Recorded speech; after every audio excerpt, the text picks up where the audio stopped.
All right, today I want to dive in and I want to take you through a checklist that I use every time when I'm underwriting a property. There's way more that goes into doing really sound underwriting than just data, than just looking at a pro forma. There is a lot of intangibles that are going to help you scale from the 50th to the 75th percentile, from the 75th to the 90th percentile, or for me to go from that 90th percentile to around the 142nd, 143rd percentile. That means I'm outperforming the 90th percentile of Air DNA by roughly 52%.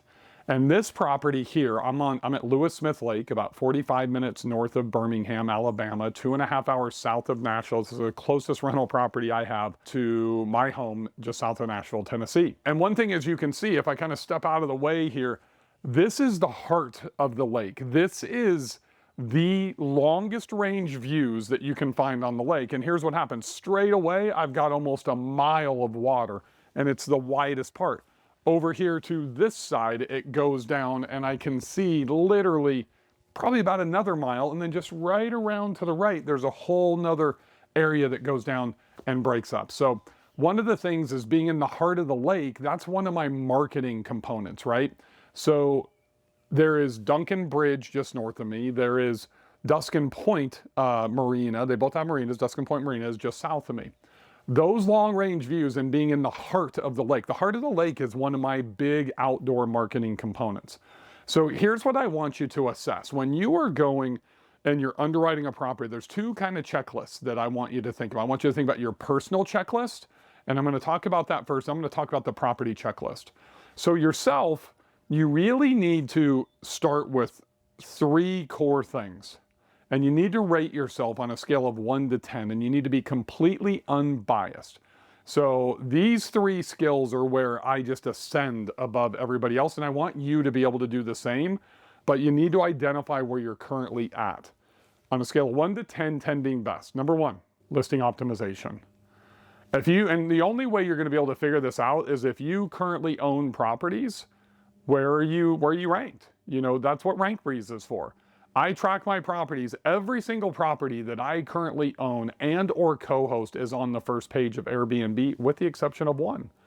And that one property is a beachfront property, and it's a 6-bedroom, 5-bath. It's got a hot tub, but the problem is it is dated inside. The owner has not, made when I took him on as a co-host, we had a $150,000 renovation plan, and we put about 47 into it, and then it stopped. And it needs new tile, it needs new flooring, it needs new sliding glass doors, it needs a lot of stuff, and it just wasn't done. So that's part of the listing optimization of design. But the other part is how active are you in this, right? So if you want to improve your listing optimization, you need to be rotating your images. You need to have, like Andrew Keller, the best photography, the best photos. Most importantly, you need to have exceptional copywriting. And that's something that I think most people miss. A lot of you now are just defaulting to ChatGPT, and it's just generic BS, to be honest with you. You can't describe the views, or ChatGPT has no idea where this location is, that it's in the heart of Smith Lake. ChatGPT probably doesn't even know that this is the second clearest lake in the South. ChatGPT doesn't understand that I want to target fishermen and I have 4 green lights on my dock and there's like monster bass, swimming underneath my dock. So all of those things play into your listing optimization. Copywriting is the number one thing that I see people missing because they're lazy. They think of utility. Hey, this is a 5-bedroom, 3.5-bath lakefront property. Well, that's not the case. This is a stunning HGTV quality lake house that is lakefront or waterfront, that literally has the longest range views and is located in the heart of the lake. So if you want to relax and transcend with your entire family, right around this corner, I've got outdoor seating for 18, and I've got the arcade games, I've got all that shit, but how you explain that and how you leverage it is going to become critical. Number 2 is going to be revenue management, and kind of listing optimization and revenue management go hand in hand, because you cannot be uber successful at revenue management if you are not in the first half of the first page. So the higher your rankings are, the more opportunity you have to revenue management up. The lower your rankings are, page 2 and beyond is death. I've been an SEO, a search engine optimization guy for, since about 2004, 2005. So we're talking almost 20 years. And it's still the same game. The more organic search you have, the higher you're ranked, the less you have to spend on Google Ads or PPC. And unfortunately, now Google's just filling the entire page. It used to be 2, and then organic listings are changing. That 6-pack is what it's called. But Airbnb is the same way. The higher you're ranked, the better chance you have to be able to maximize your revenue. So this property here for 5 bedrooms and 6 bedrooms typically is in the number 1, 2, or 3 position on page number 1, which is one of the reasons that this does about 67% higher than the 90th percentile for 5 and 6 bedrooms on this part. And it's not the nicest one. You know, I mean, it's a great property. It's amazing. But some of the things, I've got a flat backyard. We've got cornhole. We can do volleyball. We can do spike ball, all that type of stuff. A lot of properties don't have that. I've got a fire pit right here. Got the hot tub, got all that stuff. And I design these things to accentuate the view that gives me marketing opportunity. That's why I really talk about the staging and the design of your house. It plays into your listing optimization. It plays into your rankings. It plays into your on-platform and off-platform marketing. And it plays into your revenue management. So you really need to become really good at revenue management. It's not just getting price labs and setting it and forgetting it. It's literally about going in and understanding super far out pricing and minimums and maximizing that based on your average lead time. It's about going in and understanding what you're tracking, what your competitors are doing, and really doing the enemy method and manual research. So I keep at least 10 competitor comp sets. 5 for like this, probably have 5. I think I actually have 13 comp sets for this, or 13 comps in my comp set. I have 5 bedrooms, 5 6 bedrooms, because that's really what I want to compete with, higher ADR, higher revenue. And then I have 4 bedrooms that I look at specifically, not right now during peak season, but I'm tracking those during the off season. So that's really revenue management. And there's one thing called the booking zone. And this is where you need to be strategically optimized. And this is not something that any of the dynamic pricing tools nail. It doesn't matter if it's Wheelhouse, Beyond, Price Labs. The booking zone that I'm trying to optimize for is 20% before my average lead time. So if I have a 100-day lead time, that's 120 days out. Then at that 100-day lead time, it's 80 days out. So 20% below, 20% above. That gives me roughly 40 days with a 100-day lead time. If you get down shorter, if you're in an urban area and you have a 10-day booking lead time, you're talking like 12 days, but I'd probably expand that to like 15. And then I would go from 10 probably down to around 5 or 6. And you need to be scaling your minimum night stays and also your pricing based on those comp sets. It used to be that I could have this place priced 60, 70% above everybody else year round. I can get away with that on weekends, on prime dates, like we're in ultra peak season, Memorial Day through Labor Day, but I can't get away with that in November and December and January. I've got to be more in line. And the first thing that I do is I check my listing optimization first, cancellation policy, move that strict to firm to moderate. Then I move in and I look at minimum night stays. Like almost every property now inside of 7 days, I move to 1 night stay. Not recommending that if you're in an urban area and you're really worried about parties, but when you have properties that are drive-in destinational markets like I do, and the average nightly stay is about 4 nights. I think my portfolio right now is 3.9 nights for the entire portfolio. I'm not worried. I've never had somebody book a 1-night stay just to come and host a party.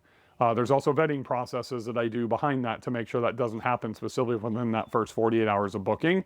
But lowering those minimums, and you notice cancellation policy, minimum night stays, really tracking my rankings. I haven't even talked about going in and price yet. Price is last. Even though I ascend and have my pricing automated to bring me down in line in that booking zone, I'm still looking at every property manually. You need to be doing the exact same thing. So that's number 2. That's revenue management. Last one's off-platform marketing. One of the things that I'll show you here, as I said earlier, this is Smith Lake, 45 minutes north of Birmingham. Literally, Mississippi is about 35, 40 minutes away to the west, and it's 2.5 hours south of Nashville. So there are plenty of lakes. There's 3 lakes that people from Nashville can come to, but because this lake is renowned for super clear water, because it's super nice, it's not mucky, the houses are nice, all that type of stuff. A lot of people where I live in Williamson County, which is the wealthiest county around Nashville and in the state of Tennessee, come down to this lake. They bypass, Tim's Ford. They bypass Gunnersville. They're muckier lakes. And sure, there's plenty of people that have lake houses there, but this is much more attractive. They'll drive more to get something better. So I'm targeting those value-based customers in my off-platform marketing. And I want you to do a Google search, and I want you to Google 6 buyer types. And you're going to find that people are ego-based buyers, they're emotional-based buyers, they're value-based buyers, which is what I am when I see something of value. I don't even care about pricing. I will overpay if somebody can present value to me. But then there's the price-conscious buyer. And most of you are probably price-conscious buyers, especially if you are investing into sub $500,000 properties. Like you want to join one of my programs, but you want a discount. You're always looking for discounts. That means you're a price-sensitive buyer.